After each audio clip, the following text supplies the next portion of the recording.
cientos de compradores amanecieron haciendo filas frente a supermercados y centros comerciales para aprovechar los descuentos por Black Friday en Guayaquil y Cuenca. Según el cronograma publicado por las empresas eléctricas, diciembre empezará con apagones y la suspensión será de entre 6 y 7 horas. Las lluvias de las últimas horas han triplicado el caudal del complejo hidroeléctrico Paute, aunque el nivel de los embalses de sus 3 hidroeléctricas se mantiene crítico. Las organizaciones políticas analizan la propuesta gubernamental para reformar la Constitución y quitarles el financiamiento estatal. El gobierno anuncia que para las materias primas el impuesto a la salida de divisas será de 0% durante los 3 primeros meses del próximo año y luego será reajustado. El comité que organiza el debate de los 16 candidatos presidenciales fue conformado e incluye a académicos y abogados. El Colegio de Médicos informa que las enfermedades respiratorias e intestinales repuntan debido a los cortes de energía y a las variaciones de temperatura. Rusia lanzó un ataque masivo con drones y más de 90 misiles contra el sistema energético de Ucrania y deja más de 1 millón de personas sin luz.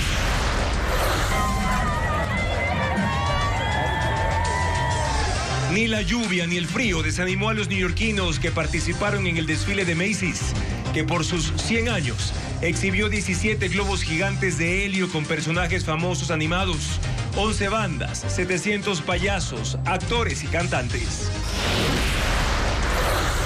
El Tribunal de Apelación de la Federación Ecuatoriana aceptó el recurso presentado por Liga y el equipo capitalino recupera los 3 puntos en el campeonato. Buenas noches, amigos. Comenzamos esta jornada informativa en Televistazo Estelar con las imágenes de las aglomeraciones en los centros comerciales y supermercados por el Black Friday. Varios productos incluso se agotaron en las perchas. Bienvenidos.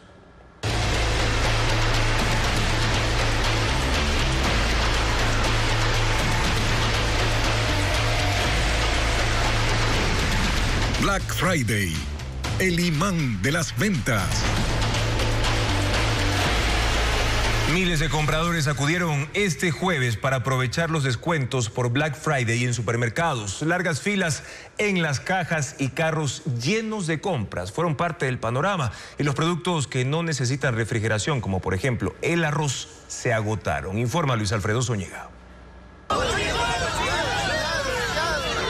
Así arrancó la competencia para alcanzar los mejores descuentos en Black Friday. Las promociones llegaron a los supermercados y este jueves los compradores hicieron fila antes de que salga el sol. Así se vio en el establecimiento de una de las cadenas, ubicada en la avenida Carlos Julio Arosemena, norte de Guayaquil. En los exteriores, las largas filas de carros congestionaron el tráfico. Los ciudadanos corrieron a las perchas para llenar lo que podían. Carros de compras, canastas o sus brazos, todo era válido para aprovechar el 2x1 y ofertas de hasta el 80% que iniciaron este jueves. 2x1 muy bonito, eso está bueno que hagan siempre. Debido a la gran demanda, a las personas les toma al menos 1 hora hacer sus compras. Hay largas filas y los productos se llevan por decenas. Por supuesto, ya hay algunos favoritos.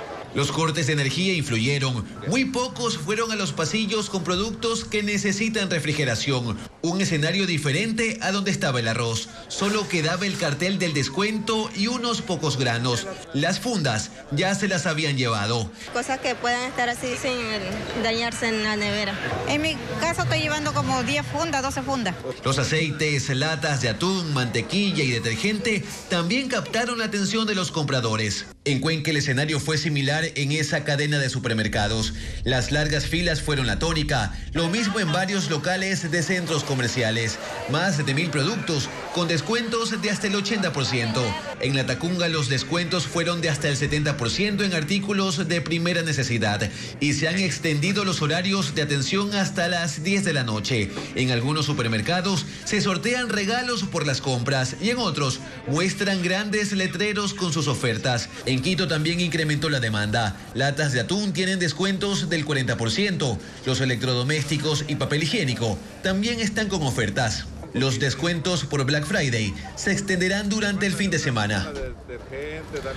Y los clientes que compran bienes o servicios en Black Friday pueden solicitar devoluciones si no están satisfechos con el producto. La Defensoría del Pueblo explicó que se aplica para ventas físicas o virtuales también. Adriana Bermeo con más detalles. Los productos que se compran en Black Friday se pueden devolver si están dañados o porque no satisfacen las expectativas del cliente. La Defensoría del Pueblo explicó que los usuarios que adquieren bienes o servicios en promoción durante esta semana están protegidos por la ley del consumidor, pero deben cumplir 3 parámetros si las compras se hicieron en tiendas. La devolución se puede hacer hasta 15 días después de la compra. Se debe presentar la factura y si la devolución no es por defectos de fábrica, el producto debe estar en el mismo estado en el que se recibió. La devolución siempre es en efectivo, pero no aplica para alimentos y productos perecibles. En esos casos se entregarán notas de crédito. Si es que el local comercial, esta persona que les ha vendido el producto, no efectiviza la garantía, pueden acudir a la Defensoría del Pueblo para, dentro de nuestras competencias, atender este tipo de casos. Para compras por Internet en locales de Ecuador se cumplen los mismos parámetros, excepto el tiempo en el que se puede hacer la devolución, 3 días máximo. Cuando las compras se hacen en tiendas fuera del país, aplican las políticas de cada compañía. Todas tienen y es mejor revisarlas antes de comprar.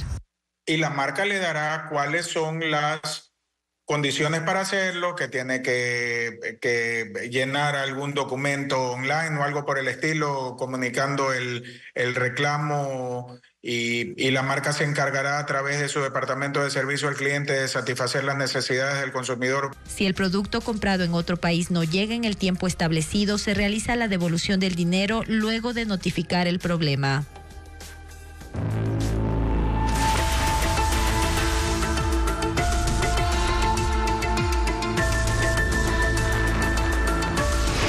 Apagones, una calamidad costosa.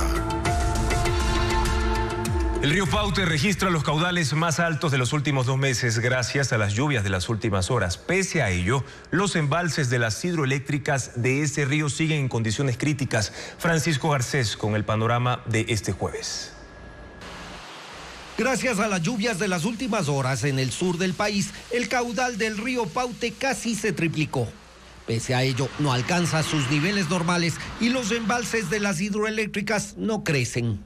La mañana de este jueves, el río logró el caudal más alto de los últimos 2 meses. Sin embargo, no se refleja en los embalses de sus hidroeléctricas, porque esa agua es inmediatamente usada para generar electricidad.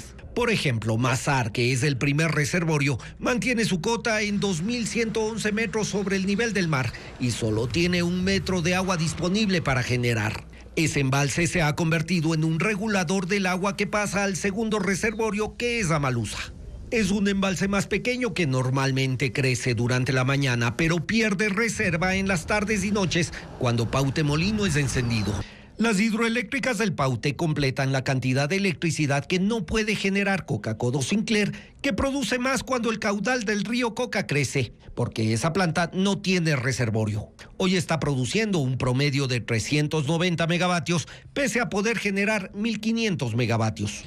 Las autoridades esperan que las lluvias se mantengan en el sur del país para que el caudal del Paute crezca para poder generar energía y a la vez almacenar agua en sus embalses.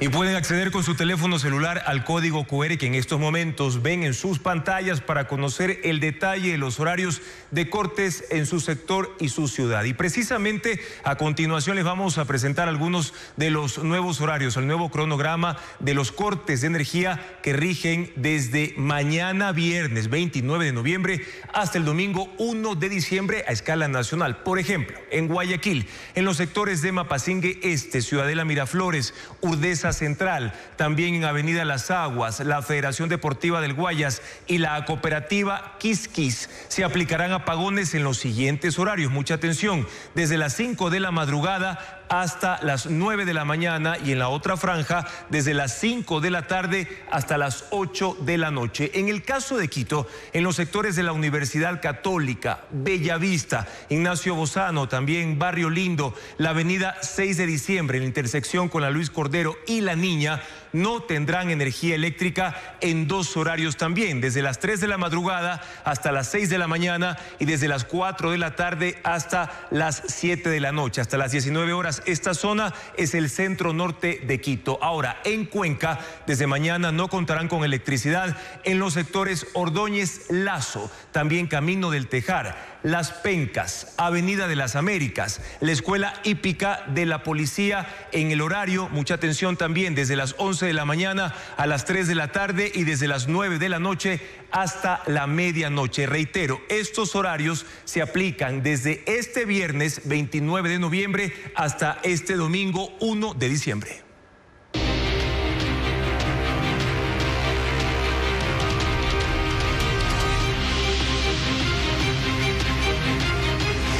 Partidos.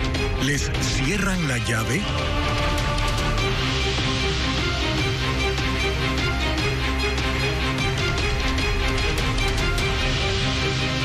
En la Asamblea Nacional, las bancadas todavía no tienen una posición clara sobre la reforma constitucional que busca quitar el financiamiento del Estado a las organizaciones políticas. Además del oficialismo, la bancada de Construye ve positivo el cambio. Patricio Díaz recogió las posturas de varios legisladores.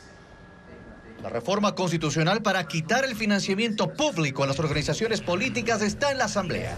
La envió anoche el presidente y ahora debe ser tramitada en 2 debates. Y si se aprueba, irá a referéndum. El cambio incluiría tanto al fondo partidario como a la promoción electoral que paga el Estado. Las bancadas analizan los pros y contras para tomar posturas definitivas. Construye, por ejemplo, se inclina por ahora a apoyar el cambio. Que es necesario de que se haga una reclasificación de cuáles son los espacios de democratización, incluso de los movimientos políticos que lamentablemente se han convertido solamente en organizaciones de alquiler.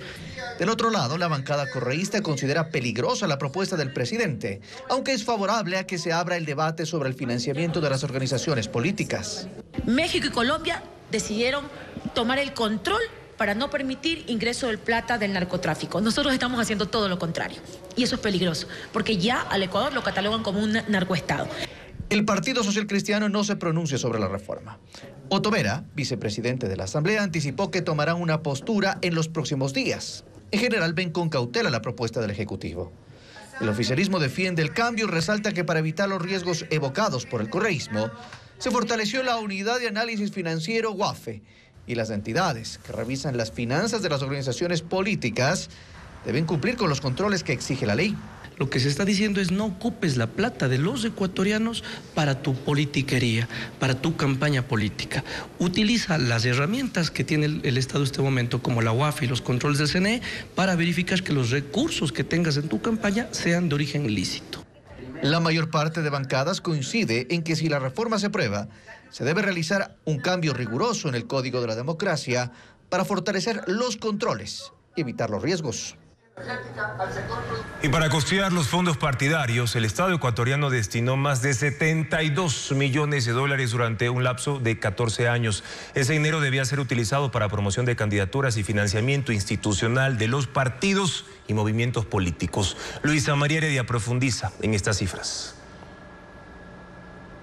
Cifras del Consejo Nacional Electoral evidencian que las agrupaciones políticas sí le representan un gasto al Estado. Entre 2012 y 2022 se destinaron 49 millones de dólares al Fondo Partidario Permanente, que financia actividades de los partidos y movimientos. En esa década, las beneficiadas fueron 10 organizaciones nacionales aún vigentes: el Movimiento Alianza País, los partidos Sociedad Patriótica, Social Cristiano, Izquierda Democrática, el Movimiento Pachacutic, los partidos Socialista Ecuatoriano, Avanza, Sociedad Unida Más Acción Suma y los movimientos Creando Oportunidades Creo y Revolución Ciudadana. El dinero solo puede usarse en actividades de formación, capacitación e investigación, es decir, para financiamiento institucional de los partidos y movimientos. Sin embargo, en los registros de la Contraloría hay por lo menos 5 exámenes especiales al Fondo Partidario Permanente, en los que se revela que en ocasiones se lo usa para otros fines, como pólizas y gastos navideños. El otro fondo que existe es el de promoción electoral, que se usa para la contratación de espacios en medios de comunicación tradicionales y vallas publicitarias. Solo para la propaganda de los binomios presidenciales entre 2009 y 2023 se destinaron $23 millones. 5,2 millones en las elecciones generales del 2009, en que hubo 8 binomios inscritos. 5,6 millones en las elecciones generales de 2013, en que también participaron 8 binomios. 4,6 millones en las elecciones generales de 2017, donde hubo otros 8 binomios. 5,1 millones en las elecciones generales de 2021, que contó con 16 binomios. 3,1 millones en las elecciones anticipadas de 2023, para las que fueron calificados 8 binomios. Y 3,7 millones es lo proyectado para las elecciones generales de 2025, en que habrá 16 binomios. Sumando todas las dignidades y contando con que haya segunda vuelta, el gasto total por fondo de promoción electoral previsto para el próximo año asciende a $13,7 millones. Rusia lanzó un ataque a gran escala contra el sistema energético de Ucrania y deja más de 1 millón de personas sin luz. El presidente ruso Vladimir Putin afirma que es una respuesta al uso de armas occidentales de largo alcance contra su territorio y que ahora podría atacar los centros de toma de decisiones en Kiev. Un centenar de drones y más de 90 misiles rusos, algunos de ellos con munición de racimo, golpearon la infraestructura energética de Ucrania. Así lo denunció el mandatario Volodymyr Zelensky. El sistema de defensa ucraniano logró interceptar 79 cohetes y 35 drones. Los demás llegaron a los objetivos. Hay daños críticos, por lo que el operador de energía se vio obligado a aplicar cortes de luz para más de 1 millón de usuarios en regiones del oeste como Lviv, Volyn y Rivne. Al mismo tiempo, Vladimir Putin dijo que avanzan en las pruebas de sus nuevos misiles Oreshnik en condiciones de combate, como se hizo el 21 de noviembre contra la ciudad de Dnipro. El Ministerio de Defensa y el Estado Mayor del Ejército están seleccionando nuevos objetivos para los ataques en territorio de Ucrania. Podrían ser instalaciones militares, empresas de la industria de defensa o incluso los centros de toma de decisiones en Kiev. Resaltó que los Oreshniks viajan a 3 kilómetros por segundo, siendo indetectables para los sistemas antimisiles del enemigo. Y lo que el misil toca queda hecho polvo. Y aunque no es un arma de destrucción masiva, en caso de usar varios en forma simultánea, la potencia será comparable al uso de armas nucleares. Putin asegura que Ucrania ha intentado repetidamente atacar instalaciones estatales importantes en San Petersburgo y Moscú. Y ahora que están usando armas de Occidente de largo alcance, la amenaza es mayor, por lo que la producción en serie de los nuevos misiles Oreshnik ha iniciado.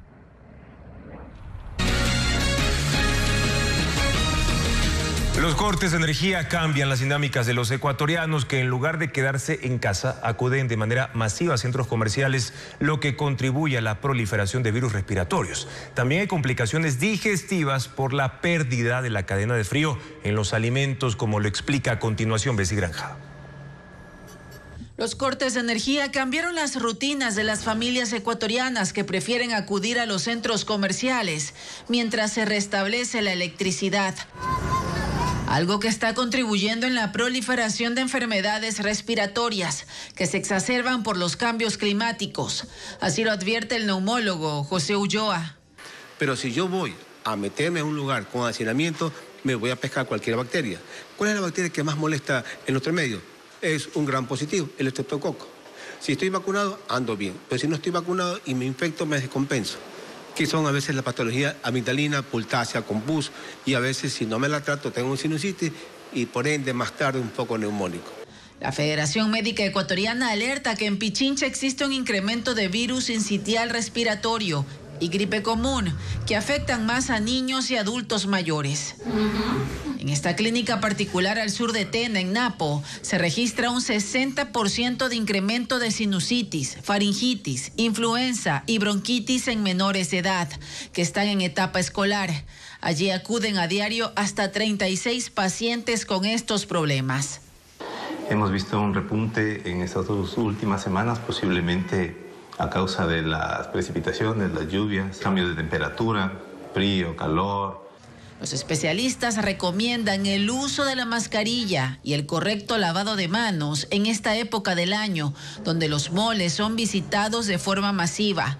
Otra patología que se ve en las consultas y en los servicios de emergencia son las enfermedades digestivas provocadas por la pérdida de la cadena de frío de los alimentos. Pueden ser los productos con proteínas, como pueden ser carne, pescado, pollo, productos que estén muy procesados, como por ejemplo cremas o salsas a veces que utilizan también ciertos alimentos, porque esta pérdida de cadena de frío hace que puedan tener pues, una mayor probabilidad de proliferación bacteriana. El especialista recomienda no comprar carnes en exceso y tratar de colocar en el congelador alimentos que pueden echarse a perder sin la debida climatización. El Registro Civil habilitó un formulario virtual para denunciar irregularidades como venta de turnos, pedidos de coimas para tramitar documentos y correos con solicitud de datos personales. En el siguiente reportaje les explicamos cómo acceder a este y otros servicios. Todas las agencias del Servicio de Rentas Internas atenderán este sábado 30 de noviembre y mediante la línea telefónica 1700-774-774 de 8 a 16 horas 30. Se podrán realizar trámites como cambio o actualización de RUC, pago de impuestos y actualización de documentos. La jornada es para recuperar la que fue suspendida el 31 de noviembre por decreto ejecutivo. Para mayor información, debe acceder a la página www.sri.gov.es. El Registro Civil habilitó un formulario en línea para denuncias irregulares, como ventas de turnos para pasaportes o cédulas, pedidos de coimas para tramitar documentos y pedidos con solicitud de datos personales. Para acceder al formulario debe ingresar a la página www.registrocivil.gov.es. Las denuncias también pueden ser enviadas al correo somos.eticos@registrocivil.gov.es. La Secretaría de Educación Superior, Ciencia, Tecnología e Innovación, CENESID, informó que desde el sábado 30 de noviembre hasta el domingo 8 de diciembre del 2024 se abrirán las inscripciones para el Registro Nacional de Acceso a la Educación Superior. El registro se puede hacer en la página www.registrounicoedusub.gov.es. El proceso es obligatorio para quienes deseen acceder a los centros educativos estatales. El Consejo Nacional Electoral ya eligió a 5 académicos que van a integrar el comité de debate. Se encargarán de organizar el evento en el que los candidatos van a discutir sobre sus propuestas y los problemas del país. Francisco Garcés informa quiénes lo van a conformar. El Consejo Nacional Electoral integró el comité de debates que definirá los temas y las preguntas que responderán los 16 candidatos a la presidencia. El primer debate se realizará el 19 de enero antes de las elecciones del 9 de febrero y de existir segunda vuelta, el debate final será el 23 de marzo. El comité es integrado por la comunicadora María Gabriela Castro, el abogado y político Héctor Yepes, el comunicador y académico Pablo Escandón y los abogados Ernesto Valle y Carlos Naranjo. El trabajo principal del comité se centrará en el contenido de los debates y en elaborar una terna para que el Pleno del Consejo Nacional Electoral elija a los moderadores del debate. La participación de los candidatos en el evento es obligatoria y según el reglamento aprobado por el Consejo Nacional Electoral, será transmitido por televisión y durará 3 horas divididas en 2 partes. En cada una participarán 8 candidatos. El debate girará en torno a 3 ejes temáticos. Cada candidato deberá responder una pregunta sobre cada uno y tras la respuesta será interpelado por otro candidato. Así, cada presidenciable podrá interactuar con al menos otros 2 en cada tema. La ubicación de cada candidato en el debate y el orden de sus intervenciones serán definidos por sorteo.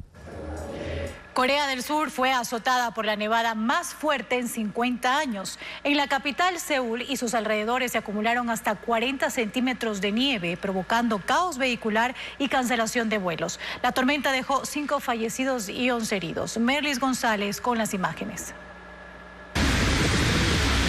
La intensa nevada se centra en el noroeste de Corea del Sur, dejando un espeso manto blanco.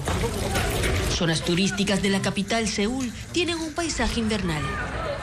Y en las vías se ven los montículos de nieve acumulada que llega a los 40 centímetros. Según las autoridades surcoreanas, se trata de la tormenta de nieve más fuerte en medio siglo y ya dejó víctimas. Hasta el momento se reportan 5 fallecidos. 4 de ellos murieron por la caída de árboles y el otro por un accidente de tránsito. Además, hay 11 personas heridas. El temporal invernal ha provocado el cierre de vías, la suspensión del servicio de trenes y la cancelación de 500 vuelos. También se han reportado centenares de apagones. Según los servicios meteorológicos, la tormenta que inició ayer se extenderá hasta mañana. El Senado australiano aprueba la ley que prohíbe el acceso de menores de 16 años a las redes sociales. La norma, que busca proteger a los adolescentes del acoso y de potenciales problemas de salud mental, introduce una nueva categoría llamada plataformas de medios sociales con restricciones de edad. Ahora, las redes sociales como TikTok, Facebook, Snapchat, Reddit, X e Instagram tendrán un año para decidir cómo aplicar las restricciones de edad. De lo contrario, serán sancionadas con multas de hasta $50 millones. En Phoenix, Arizona, un hombre decidió saltar de una montaña rusa al darse cuenta de que la barra de seguridad de su asiento se dañó. Dijo que tras escuchar un sonido inusual, revisó la barra de seguridad sobre sus piernas y se dio cuenta que ésta se había soltado, por lo que se puso de pie en su asiento y saltó a la escalera de emergencia segundos antes de que el carro de la montaña rusa iniciara la gran caída. Le reembolsaron dinero, pero él pidió que las autoridades inspeccionen rigurosamente el estado de los juegos del parque. Los científicos chinos avanzan hacia un objetivo fascinante: construir una base de investigación en la Luna usando materiales de origen lunar e impresoras 3D. Se inspiran en las técnicas de construcción antiguas para crear una estructura resistente a las condiciones del espacio. Cápsulas en forma ovalada hechas con ladrillos lunares son las construcciones que los científicos chinos planean para la Luna. El método para hacerlo será la impresión 3D, usando el suelo lunar como materia prima para luego comprimir el polvo y crear los bloques. La idea es hacer estructuras pequeñas que sean más resistentes. El suelo lunar es algo similar a los materiales cerámicos. Si se emplean estructuras más pequeñas, no es un gran problema. Pero si se usa para imprimir en 3D un edificio grande, se vuelve propenso a agrietarse. Inspirados en las técnicas tradicionales chinas de albañilería y carpintería, los encargados del proyecto proponen formar ladrillos con extremos entrelazados, que luego podrían ensamblarse. Este enfoque modular distribuye los riesgos y permite una mayor flexibilidad. Equipos científicos trabajan en distintas áreas de este proyecto que incluyen garantizar la energía, pero lo que hasta hace poco era impensable comienza a dar forma. Este sería un paso para construcciones más ambiciosas. Su plan es que en un futuro la Luna sirva como base para plataformas de exploración del espacio profundo. Los puertos privados de Guayaquil no se sienten amenazados por el próximo inicio de operaciones del megapuerto de Chancay en Perú. Confían en que la carga va a continuar saliendo de las terminales portuarias nacionales, pero sí identifican como consecuencia de este nuevo actor regional una aceleración de las inversiones previstas en cuanto a infraestructura portuaria y acuática. Mientras el megapuerto de Chancay se alista para iniciar sus operaciones con toda su capacidad para mover 1,5 millones de contenedores en su primera etapa y con una ruta directa hacia China, en Ecuador, los puertos privados señalan que esa es una buena noticia, que no los preocupa, pero que sí los acelera. La oportunidad de hacer mayores inversiones a nivel de infraestructuras, no solamente de puertos, instalaciones, sino también en un mayor equipamiento portuario. Hasta el 2030 está previsto que esas inversiones alcancen los $200 millones, pero ahí no termina la cosa. Chancay prioriza el desarrollo de los proyectos de infraestructura acuática en el Golfo de Guayaquil para ampliar el canal de acceso hacia los puertos de la ciudad. Y para la mayor profundización del canal de acceso es importante pasar del 12,50 a por lo menos 14 metros de calado. Para tener una mejor idea del impacto de una obra de este tipo, se debe considerar que por cada centímetro de profundidad adicional, un buque puede movilizar 40 toneladas más de carga. Pero que no se trata solo de inversiones privadas. El Estado también tiene un rol que jugar en los puertos que maneja, y no solo allí. También se comience a evaluar y planificar una mayor infraestructura vial para el país que conecta a Guayaquil, que es el principal centro portuario del Ecuador. Se refiere al proyecto vial del quinto puente del que se viene hablando ya desde hace 16 años. Una obra que se justifica por sí sola, ya que desde Guayaquil se moviliza el 92% de los contenedores que entran o salen del país. Ahora, sobre la posibilidad de perder carga, señalan que Chancay está demasiado lejos como para que resulte económicamente viable trasladar la carga hacia allá. Por ello, entienden que lo que el puerto de Chancay va a generar es un tema de competencia entre líneas navieras y los servicios que ellas ofrezcan a los importadores. Además señalan que si no hay una ruta directa entre Ecuador y Asia es por una sola razón. El volumen de comercio exterior con esa región del mundo no es lo suficientemente alto como para que se genere un servicio sin escalas. Sin embargo, se espera que la entrada en rigor del acuerdo comercial con China desde el 1 de mayo de este año cambie ese escenario, pero eso tomará algún tiempo. La inseguridad y la falta de empleo constan entre las principales razones por las que 1.2 millones de ecuatorianos tienen intenciones de emigrar al exterior. Así lo revela una encuesta realizada por la Organización Internacional para las Migraciones. Bessie Granja, en el siguiente reportaje, detalla cuáles son los países donde más desean irse los ecuatorianos.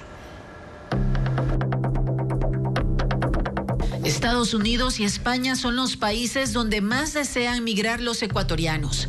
Así lo revela una encuesta realizada por la Organización Internacional para las Migraciones de las Naciones Unidas, realizada en 13 ciudades. Los datos reflejan que en el país 1.2 millones de personas tienen la intención de migrar, principalmente por oportunidades laborales, reunificación familiar y por la violencia e inseguridad.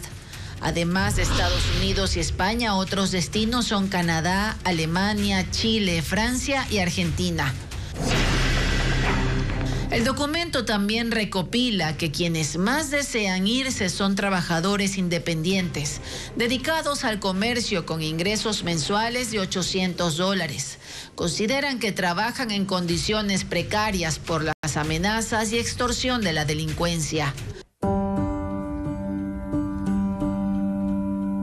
Adriana Ceballos es una guayaquileña que viajó hace un mes a España. Lo hizo junto a su esposo y su hijo. Con 45 años cuenta que perdió su trabajo. La falta de ingresos complicó el pago mensual de las terapias y de una maestra sombra que le exigían en la escuela de su pequeño con autismo. Me hicieron pensar que bueno, él tiene 8 años y se venían otros años por delante y que yo debía buscar otro lugar en donde yo pudiera seguir trabajando, seguir teniendo un ingreso, llevar los gastos que conlleva mi hijo. Y es así que empezamos la planificación, nos tomó un año, eso empezó en agosto, octubre de 2023, y nuestra salida del país se concretó 14 de octubre. Según la encuesta, el costo del viaje que paga un migrante es de aproximadamente $7,000. Los fondos provienen de ahorros, préstamos a familiares y créditos con los bancos. Pero no todos tienen la posibilidad de viajar al exterior y se desplazan a otras localidades en Ecuador. En una segunda entrega sobre la migración de ecuatorianos, Televistazo muestra sus razones para migrar a otras ciudades, pero dentro del país, y cuáles son las principales provincias de destino según la encuesta de Naciones Unidas. La actriz Silvia Pinal falleció este jueves a los 94 años. La madre de la cantante Alejandra Guzmán fue ingresada en una casa de salud de la capital mexicana con una infección en las vías urinarias. Según los médicos, su estado se complicó por problemas respiratorios. Conocida como la diva del cine del oro mexicano, actuó en 83 películas, 34 producciones de televisión y 42 obras de teatro. Y en los últimos años fue la presentadora del famoso programa Mujer Casos de la Vida Real, dejando así Silvia Pinal un legado invaluable en el mundo del entretenimiento en Latinoamérica. Vinieron los chiflidos, ahora son aullidos. Una tradicional obra de teatro catalana llegará a La Bota, en Guayaquil. Se trata de Pastores a Belén.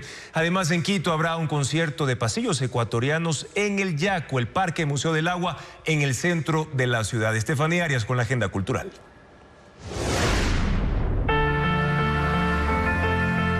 Son obras que surgen de caminatas por el río Machángara, en Cuenca, Azuay, y exploran la vida en la quebrada, el manejo del agua y las prácticas de resistencia de las comunidades en riesgo.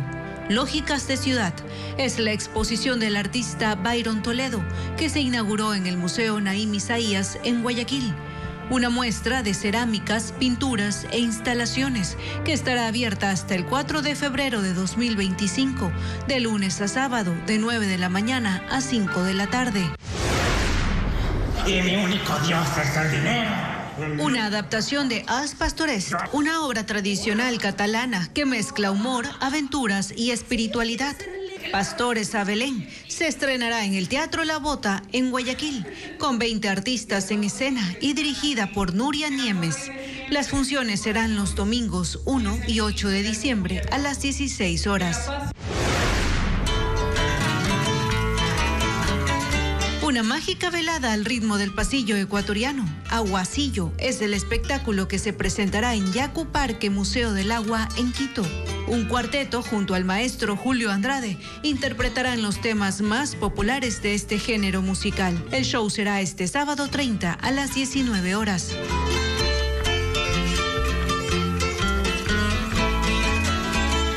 Ayer fueron retirados los restos de la avioneta de la FAE siniestrada en La Libertad, en Santa Elena. Esta acción se llevó a cabo luego de que los miembros de la Junta Investigadora de Accidentes concluyeron las pericias en el lugar del accidente. Fue necesario el uso de una retroexcavadora para remover la aeronave que obstaculizó el tránsito por más de 24 horas en la avenida Heliodoro Solórzano. La avioneta fue llevada al reparto militar en Salinas. Este jueves, un bus interprovincial se volcó en el sector de Cumbe, en la vía Cuenca-Loja. Según el cuerpo de bomberos, ocurrió a las 5:20 de la madrugada y dejó 7 personas lesionadas. La Comisión de Tránsito investiga ahora las causas del siniestro. El gobierno anunció que reducirá el impuesto a la salida de divisas para la importación de materias primas. La medida se aplicará los 3 primeros meses del siguiente año. El decreto ejecutivo aún no se ha publicado, como lo informa Adriana Bermeo. El impuesto a la salida de divisas, que está en 5%, se reducirá para la importación de materia prima que se utiliza en la producción nacional. Los primeros 3 meses del 2025 la tarifa será de 0%. Desde abril el impuesto se fijará en 2.5%, la mitad de lo que está vigente desde el 1 de abril de este año. La decisión del presidente Daniel Noboa se conoció este jueves en un comunicado publicado en sus redes. Se detalla que las subpartidas que serán beneficiadas con la reducción del ISD serán definidas por el equipo económico del gobierno en coordinación con 17 sectores productivos a escala nacional. El decreto ejecutivo aún no ha sido publicado. Esta medida busca, según el gobierno, que el sector productivo no se vea afectado por un dictamen de la Corte Constitucional que establece que el crédito tributario que permite la devolución de lo que se paga por este tributo solo regirá hasta el 31 de diciembre del 2024. La ley para enfrentar el conflicto armado interno, vigente desde marzo pasado, permite al presidente modificar la tarifa del ISD respaldado por un informe del Ministerio de Finanzas. De enero a octubre, el impuesto a la salida de divisas ha generado $1.027 millones, 110 millones más que el año pasado. Según información del SRI, es el tercer tributo con mayor recaudación. Y los representantes de los sectores productivos reaccionaron a esta medida anunciada por el gobierno. Manifestaron su desacuerdo con la modificación del impuesto a la salida de divisas, asegurando que no fortalecerá la competitividad, como dice el régimen, ya que va a generar sobrecostos. Luisa María Heredia con las posturas.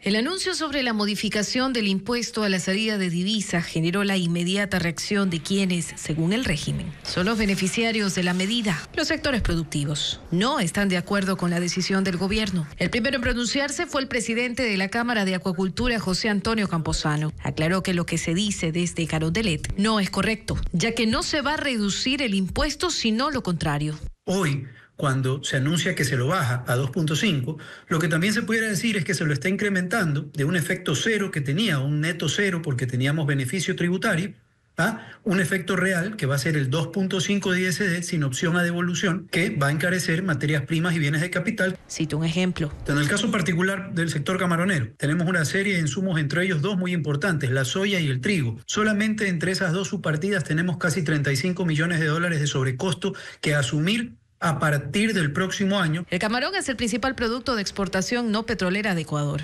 Le sigue el banano. Sus productores y exportadores también se verán afectados. Nosotros tenemos alrededor de 96 subpartidas. Tenemos justamente fertilizantes, semillas, abono orgánico, entre adhesivos, distintas subpartidas que son parte de la cadena de producción y de exportación. Lamenta que no se haya eliminado el impuesto, como el presidente ofreció en su momento. Había la oportunidad de poder dejarlo en cero y mantener justamente el beneficio que se tenía anteriormente como crédito tributario. El Comité Empresarial Ecuatoriano difundió un comunicado en el que señala: es fundamental que las políticas tributarias no confundan salida de divisas con producción e inversión. Solicitamos que el listado de preferencias incluya, con criterio técnico, insumos estratégicos para mantener la competitividad y el desarrollo económico de Ecuador. Caso contrario, advierte el gremio, la medida tendrá un impacto en el consumo y la inflación.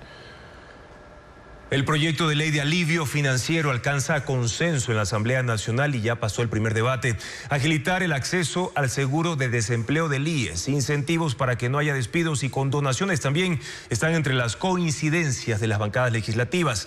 Patricio Díaz informa sobre los temas que no tienen inconvenientes para su aprobación. El proyecto de ley de alivio financiero por la crisis energética, enviado por el Ejecutivo, pasó el primer debate con cambios que tienen consenso entre las bancadas. Uno de los principales es agilizar el acceso al seguro de desempleo. No tendrá que esperar 60 días, sino que será inmediato para quienes pierdan su trabajo entre noviembre de este año y febrero de 2025. El IES deberá responder en 10 días. Las empresas que no hayan desvinculado a ningún trabajador entre octubre y diciembre tendrán un crédito tributario sobre el impuesto a la renta equivalente al 25% de su aporte patronal al IES. Los bloques también están de acuerdo en incentivar las plazas de trabajo para adultos mayores. Ahora, por cada 50 empleados, por ley se va a tener que contratar a un adulto mayor. También hay acuerdo en que se perdonen intereses, multas y otros recargos a aquellos que mantengan deudas por créditos educativos, y que la banca pública, el SRI y el IES suspendan los procesos coactivos hasta febrero. Los bloques tampoco tienen reparo en que se condonen obligaciones tributarias, con el SRI hasta por $460. Todos coinciden en que los proveedores de Internet deberán compensar a sus clientes. Está pendiente definir un porcentaje. Eso se establecerá en el informe para segundo debate junto a otros temas que se incorporarán. Por ejemplo, una propuesta de que no suban los cánones de arrendamiento del año pasado, o sea, desde el 2024 al 2025. El proyecto tiene artículos que las bancadas todavía analizan. Al ser una ley calificada por el Ejecutivo como urgente, la Comisión de Desarrollo Económico tiene 3 días para consolidar las propuestas y presentar el informe para segundo y definitivo debate. Los apagones obligan a los consumidores a retrasar la compra de pavos y lechones para Navidad. Los comercializadores de estas carnes ajustan estrategias como servicios de congelamiento y reservas del producto. Informa Diego Puente. No hay Navidad sin pavo. Y como los apagones impiden mantenerlos en casa congelados permanentemente a menos 21 grados, los comercializadores se ingeniaron estrategias desde septiembre. El cambio más radical será en la entrega directa a empresas que daban canastillas a sus trabajadores. La mayoría optó por no recibir pavos y cerdos y dio tarjetas a sus empleados o sus nombres a los distribuidores para que retiren en los locales. Una segunda estrategia de las comercializadoras es la reserva. Los consumidores abonan el 70% del precio y lo reclaman 3 días antes de la cena. Para evitar el colapso que se pueda generar por el despacho de compras a última hora y de las reservas, los locales aumentarán personal. En este momento estamos trabajando en este local con 3 personas, 4 depende de la afluencia de clientes. Sin embargo, para el 16 de diciembre esperamos trabajar con unas 10, 15 personas aproximadamente. Las empresas que entregan sus productos a grandes cadenas de supermercados detectaron que a partir del 16 de diciembre habrá pedidos masivos. Por eso se alistan para despachar en poco tiempo grandes cantidades a escala nacional. Ellos indican que tomaron otra medida: congelar el precio. Con estas medidas se prevé mantener las ventas con relación al año anterior, a pesar de que la producción fue mayor. Hay un incremento en la producción de pavo en el Ecuador. Él ha incrementado un 11% en relación al año pasado, al 2023. Actualmente, como le dije, se han producido 20.600 toneladas. Y el año pasado se cerró el año con una producción aproximada de 18.600 toneladas. Más del 90% de las ventas de pavo se realizan en la temporada navideña y de fin de año. En Manabí, la vía Calceta-Tosagua está cerrada al tránsito, mientras las balsas Río Pindo en El Oro está habilitada luego de que se retiró el material que dejaron los derrumbes. Luis Alfredo Zúñiga con más información sobre el estado de las carreteras. En Manabí está cerrada al tránsito la vía Calceta-Tosagua, a la altura del sector La Virgen, por trabajos de mitigación. Hasta este viernes los autos deberán desviarse hasta Canuto para retomar su camino. En Napo, la carretera Baeza-Lago Agrio está cerrada a los vehículos pesados de 7 de la noche a 5 de la mañana, por lo que deben alternar por la ruta Baeza-Loreto-Lago Agrio. Además, son 2 las vías parcialmente habilitadas. En Tungurahua, Lambato-Pelileo Baños, debido a un socavamiento en el kilómetro 27. Para El Paso, hay una variante temporal. La otra está en Guayas, La Aurora, Puente Vicente Rocafuerte, donde 2 carriles están cerrados para la pavimentación. El ECU 911 recomendó a los conductores que recorran la vía Macaspullo, a la altura del puente sobre el río Upano, que circulen con precaución por presencia de lluvias. En El Oro se habilitó la carretera Balsas-Río Pindo, donde con maquinaria se retiró material que dejaron los derrumbes. Y en Manabí está abierto al tránsito el tramo Puerto Cayo-San Mateo, luego de la colocación de hormigón asfáltico. La sequía afecta al turismo de aventura en 3 cantones de Napo, donde deportes como rafting y kayak enfrentan una drástica reducción de actividad debido al bajo caudal de los ríos Quijos y Hatunyacu. Este mes, que históricamente era de temporada alta, la afluencia de turistas ha disminuido casi al 90%. Elizabeth Quesada nos amplía esta información. La sequía ha puesto un freno al turismo de aventura en Napo. Los ríos que antes desbordaban adrenalina ahora muestran tramos secos, dejando a 3 cantones sin las actividades que solían definirlos. El río Quijos, famoso por sus aguas rápidas y caudalosas, cruzan los cantones Quijos y Chaco. La cantidad de rocas expuestas en su lecho dificulta la navegación, haciendo que actividades como el rafting y el kayak sean peligrosas y deban suspenderse. Esta situación ha golpeado a unos 105 operadores turísticos justo al inicio de lo que debería ser su temporada alta, de noviembre a febrero. Este mes, la llegada de deportistas ha disminuido un 86%. Solían venir cada año, alrededor de unos 100, 150 turistas, ahora hay unos 10, 20. En Tena, el río Hatunyacu, otro punto clave para el turismo de aventura, ha reducido drásticamente su caudal. En la zona operan unas 28 agencias dedicadas a estas actividades. Ángel Chito, dueño de 4 botes, solía contratar hasta 6 guías por viaje. Sin embargo, en este momento no está utilizando ninguno. Un bote de kayaking cuesta más o menos $1,000 cada uno. Un bote de rafting llegan a costar entre $3,000 y $5,000. Solo en esta semana, 3 agencias en Tena que se dedicaban exclusivamente a los deportes acuáticos han tenido que cerrar debido a la falta de actividad. El impacto de la sequía va más allá de las agencias. El turismo de aventura era el motor de una extensa red de negocios en los cantones Quijos, Chaco y Tena. En estas zonas operan 318 establecimientos, entre hoteles, restaurantes, cafeterías y agencias de viajes, que dependen directamente de esta actividad. Estos lugares solían recibir principalmente kayakistas de Canadá, Estados Unidos y Europa. La cuencana Claudia Merchán fue premiada en España con una estrella Michelin 2025. La galardonada chef cuenta que fue una gran sorpresa la noticia. En su restaurante se sirven platos de comida gallega. En el siguiente reportaje, los detalles de su carrera culinaria. En función de los productos que les... La ecuatoriana Claudia Merchán fue premiada con una estrella Michelin 2025 por su restaurante Sin Par en Santiago de Compostela, Galicia, en el noroeste de España. Hace restaurante Sin Par que se lleva... La premiación fue realizada el 26 de noviembre en Murcia, España. 32 restaurantes españoles fueron galardonados. ¿Lo tenemos?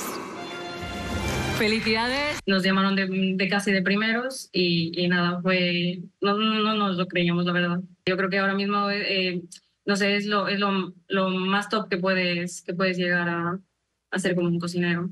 Sin Par fue premiado por su sazón nativa gallega e incorporar a la preparación burbujas que le aportan un sabor único a cada plato. Su platillo estrella es el pescado con pimentón y ajo, con ligeros toques burbujeantes de fresa o manzana.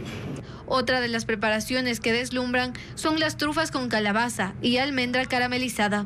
El menú varía entre los 85 y 100 euros. Es la mezcla de todo al final, es tener excelencia, siempre intentar sacar todo perfecto y obviamente que tenga sabor y elevarlos a la máxima potencia. Claudia estudió gastronomía en la Universidad de Cuenca y llegó a España hace 4 años para especializarse en cocina dulce. Luego de adquirir experiencia en premiados restaurantes españoles, decidió abrir el suyo. Ahora quiere dedicar su tiempo a consolidarlo. El primer tráiler de una de las series más esperadas de 2024, 100 años de soledad, fue liberado esta semana. En esa producción se conocerán más a los personajes del libro protagonizados por la familia Buendía y sus vivencias en el pueblo Macondo. Una historia creada por la mente del fallecido escritor colombiano Gabriel García Márquez, plasmada en un libro ganador del Premio Nobel de Literatura y ahora en la pantalla. Estefanía Arias con los detalles. Las estirpes condenadas a 100 años de soledad. Una historia marcada por amor, pérdida y fatalidad. No importa dónde vayas. Nunca vas a poder escapar de tu destino.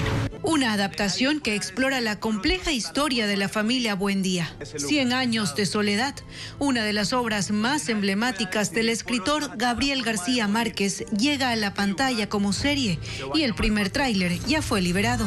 El amor es una peste. ¡Carguen! ¡Apunten! ¡Viva la revolución! La producción tendrá 2 partes de 8 episodios cada una, protagonizada por Claudio Cataño, Marco Antonio González y Susana Morales. Sus directores, la colombiana Laura Mora y el argentino Alex García López, fueron los encargados de darle vida al pueblo ficticio de la novela, Macondo. La belleza de García Márquez, intentar hacer una especie de génesis del mundo desde Latinoamérica. La adaptación de la novela cuenta también con la colaboración de los hijos del escritor, Rodrigo y Gonzalo. Más que nada la cámara para mí fue fundamental. Cómo usar el movimiento de la cámara para darle una interpretación visual a lo que para mí es el libro. 3, 2, 1, acción. ¡Cariolazo! Así van narrando la historia de 7 generaciones de la familia Buendía. 100 años de soledad se estrenará el 11 de diciembre. El famoso desfile del Día de Acción de Gracias y apertura de las fiestas navideñas de la famosa tienda Macy's de Nueva York cumple 100 años. Desfilaron los clásicos globos gigantes de personajes animados y reconocidos artistas como Temptations y Kylie Minogue, quienes protagonizaron el concierto de aniversario. Let's have a parade. El desfile del Día de Acción de Gracias de Macy's inició esta mañana. 17 globos gigantes llenos de helio con representación de personajes animados, 11 bandas de música, 700 payasos, actores y cantantes y representaciones de musicales de Broadway fueron parte de este espectáculo. Diseñadores, pintores, artesanos e ingenieros trabajaron durante meses en las carrozas que hoy fueron vistas por una multitud en Manhattan. Se calcula que 3 millones de personas estuvieron en las calles y aceras de la Gran Manzana a lo largo de 4 kilómetros de recorrido. No les importó ni el frío ni la lluvia.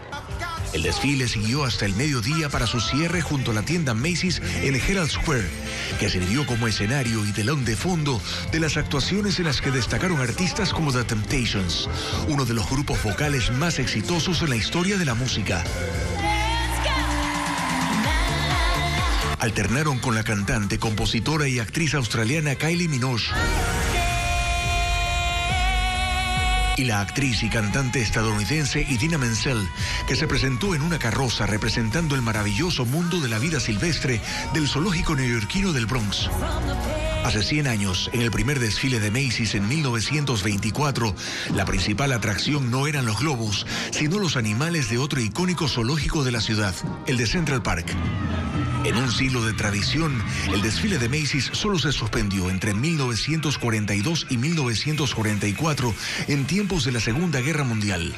Y ahora celebra este aniversario que fue seguido por 50 millones de personas en televisión.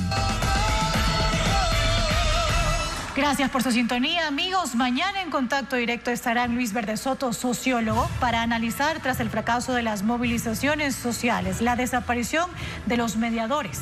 Además, Alberto Acosta Burneo, analista económico, para hablar si es posible reactivar el sector petrolero. Y tenemos también información de última hora. En horas de la tarde se supo que Álvaro Noboa Pontón, padre del presidente de la República, Daniel Noboa, fue hospitalizado en la clínica Kennedy en Guayaquil, donde hay un fuerte despliegue de seguridad con militares e incluso grupos especiales de la policía en sus alrededores. Sin embargo, nada ha trascendido sobre su estado de salud.